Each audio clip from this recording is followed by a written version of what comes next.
Yo, this is where corrective meets chesticles gains. So we're gonna take a foam roller, half roller will work. A long roller might be better for some of you. You're gonna place this at least on the uppermost portions of your spine.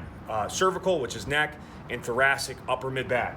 And what that's gonna allow us to do is a couple things here. We get, allow the scapula actually to move more freely and get full range of motion. A lot of you have like scapula that are stuck and winged down, and that's gonna cause shoulder issues. And if you do it on a bench, the scapula get matted down and can't move. So this actually allows that freedom of movement. It also, you'll be in this position for 3 straight minutes. It mobilizes the upper back. If you're in a rounded posture position, this is actually gonna take pressure into the spine, especially under load, and allow your upper back to kind of melt over the roller and improve mobility while you do it. Beyond the fact it's gonna force you to go lighter. I can press out and rep out a 100-pound dumbbell on presses with a really stable environment, but with this, I went down to a 50. So again, in general, cut the load in half, go twice as long. That's where a lot of gains will be sparked, especially if you have a history of pain and injury.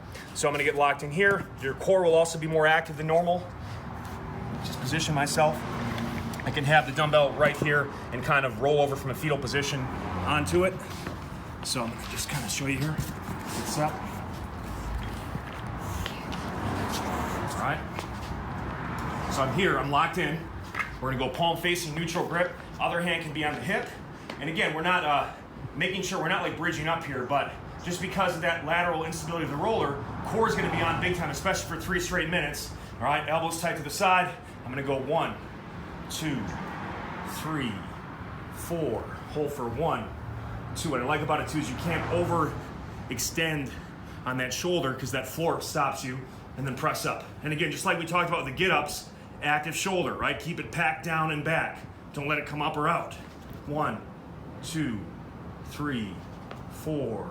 Pause. 1, 2, up. And then 90 seconds in, you just switch sides and repeat. 1, 2, 3, 4. Pause. 2, up. Repeat that pattern, and then you're done. And again, I really want you to focus on getting the stretch, owning the movement. Start weak side first and then switch.